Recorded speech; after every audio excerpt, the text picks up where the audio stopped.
एक बार फिर से आप सभी लोगों का स्वागत है। मित्रों, आज हम चर्चा करेंगे इतिहास पर। इतिहास विषय अपने आप में एक उपयोगी विषय है जो कि विद्यार्थियों के बीच में हमेशा उपयोगी ही बना रहा है और यह विद्यार्थियों के लिए एक इंटरेस्टिंग सब्जेक्ट के रूप में भी रहा है, क्योंकि हर एक विद्यार्थी पढ़ने वाला, चाहे वो किसी भी एग्जाम की तैयारी कर रहा हो, उसे इतिहास जानने की बेहद लालसा बनी रहती है।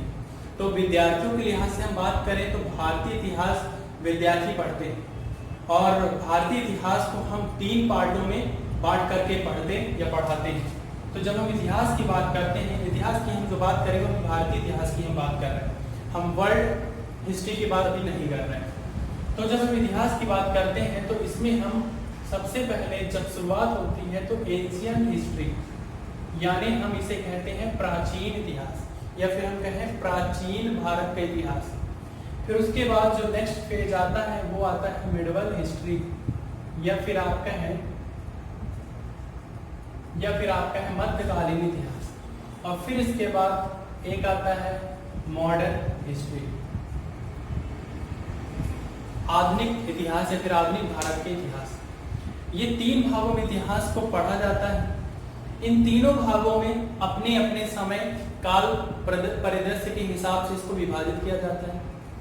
इतिहास का अध्ययन सिर्फ और सिर्फ इसलिए जरूरी नहीं है कि यह परीक्षाओं में आता है, इसलिए भी जरूरी है कि आज के वर्तमान समय में भी इतिहास अपने उपयोगिता बनाए हुए हैं।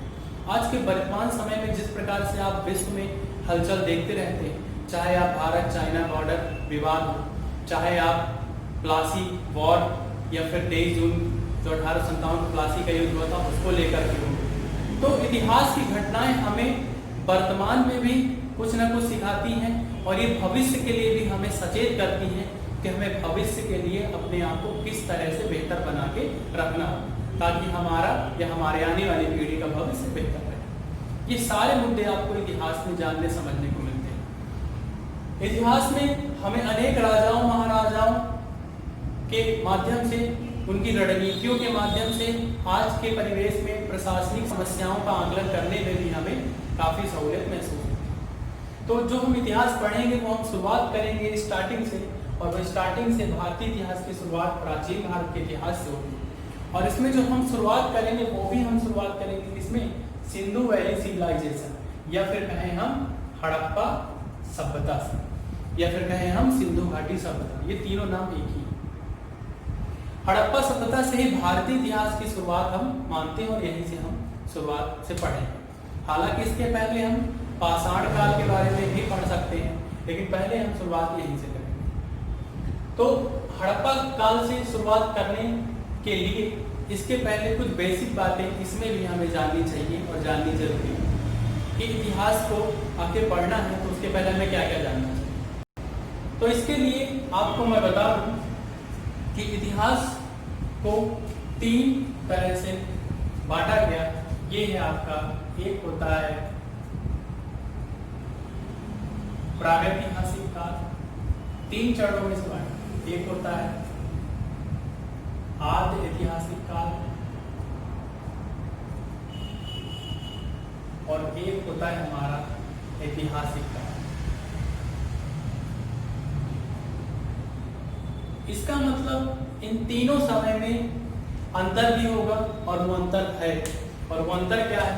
प्रागैतिहासिक काल हम उस समय को कहते हैं जिस समय हमारे पास कोई भी लिखित साक्ष्य मौजूद नहीं, यानी एक ऐसा समय भी था जब कोई भी लिखने वाली चीजें नहीं चलती थी और जो हम सिर्फ और सिर्फ पूरा तत्व खुदाइयों के माध्यम से उनके बारे में जानकारी प्राप्त कर पाए।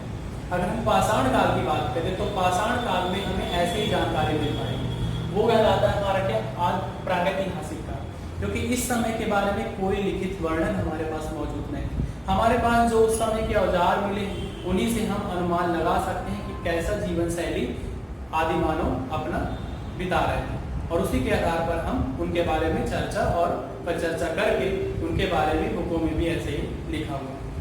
लेकिन आद्य ऐतिहासिक काल के आते आते तक लिखना तो लिपि तो आ गई, लिखने वाली कला तो आ गई, लेकिन इसकी एक समस्या ये बनी रही कि इस लेखन कला को हम समझ नहीं पाए।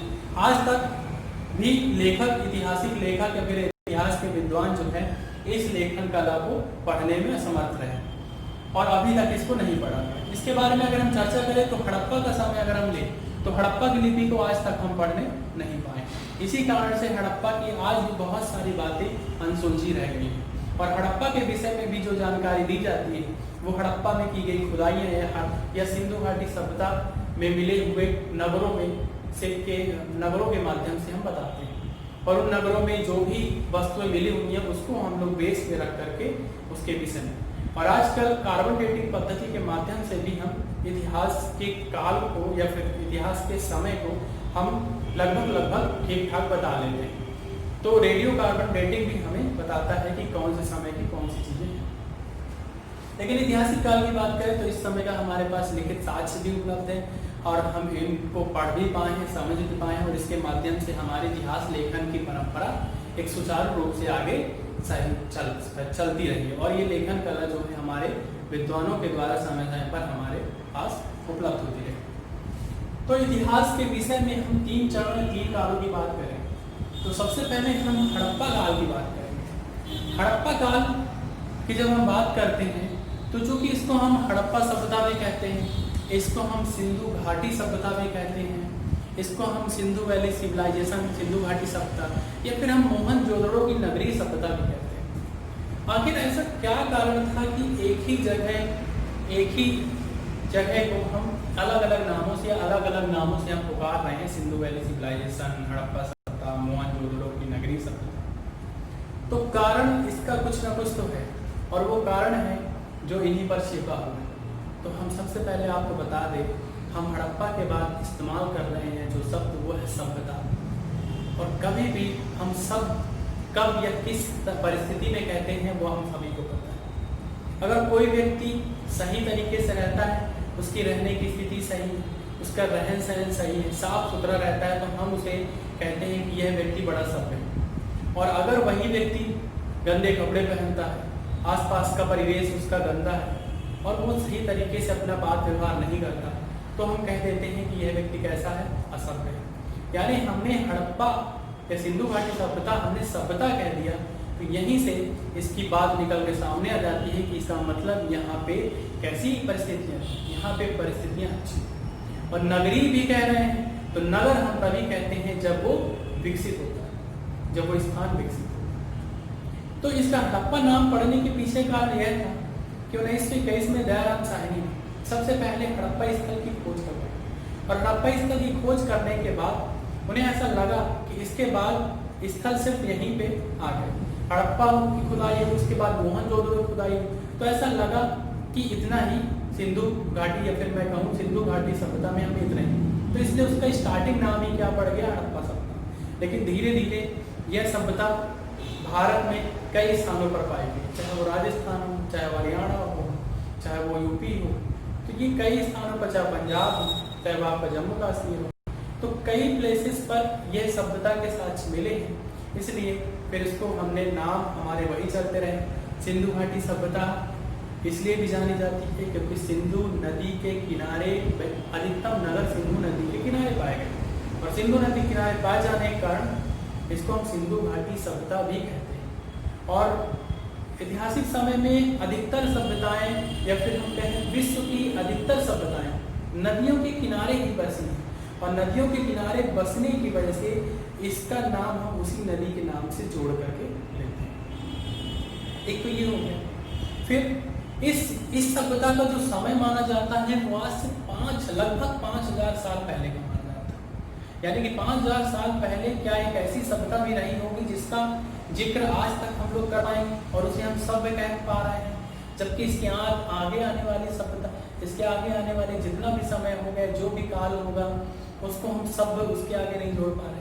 इसका मतलब इसमें कुछ ना कुछ ऐसी खूबियां थी जिसकी वजह से ये सभ्यता का नाम अपने साथ जोड़े हुए और उन खूबियों को हम जानेंगे तभी तो हम पता कर पाएंगे कि आज से 5000 साल पहले इतनी अच्छी व्यवस्था भी नहीं होगी जो आज भी हमें कुछ ना कुछ प्रेरित करती है और कुछ ना कुछ सिखाती है, चाहे वो हमारे समाज के लिए हो, चाहे वो हमारी अर्थव्यवस्था के लिए हो, चाहे हमारे को प्रशासनिक पहलू से ध्यान में रखते हैं।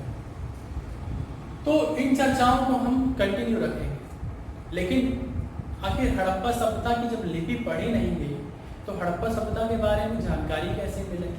तो जानकारी मिलने के जो तरीके होते हैं उस समय के हिसाब से बात करें तो पुरातात्विक साक्ष्य हमारे सामने मौजूद होते हैं, जिनको हम बेस में रख के जानकारी प्राप्त करते हैं। हालांकि आज के समय में कार्बन डेटिंग पद्धति बहुत अच्छा माध्यम है जानकारी उपलब्ध करने का, तो कार्बन डेटिंग का भी हमने उपयोग इसमें किया ताकि अलग अलग विद्वानों ने अलग अलग तरीकों से हमारे सामने इस स्थल के साक्ष्य उपलब्ध कराए। तो हड़प्पा सभ्यता में हम पढ़ेंगे और बहुत ही इंटरेस्टिंग तरीके से पढ़ेंगे।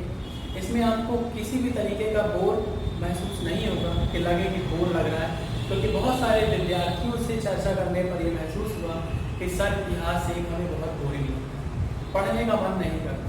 तो मित्रों, पढ़ने का मन तभी करेगा जब हम इतिहास को हम समझने की कोशिश करेंगे।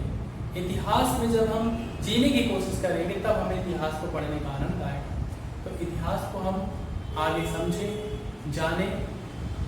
तो फिलहाल मैं हड़प्पा सभ्यता से जो शुरू करूँगा, मेरा जो शुरू होगा आपके सामने क्लास को हड़प्पा सभ्यता शुरू होगी। हड़प्पा सभ्यता की हम पहले फ्रेमिंग करेंगे कि हम किन किन मुद्दों पर चर्चा करेंगे, हड़प्पा सभ्यता के किन किन बातों की हम आपके सामने रखेंगे, और फ्रेम करने के बाद फिर हम एक एक टाइप को पकड़ के आपके सामने पूरे पक्ष उसके रखेंगे। उसके हम आपके पॉजिटिव पक्ष भी रखेंगे, नेगेटिव पक्ष भी रखेंगे, ताकि अगर आप मेंस वगैरह की तैयारी कर रहे हैं तो आपको उसमें सहूलियत महसूस। तो फिलहाल आज हम इतिहास की इंट्रो क्लास में इतने ही रखते हैं। हम नेक्स्ट क्लास से हम इतिहास को लिखना और पढ़ना शुरू करेंगे। फिलहाल आज के लिए इतना है।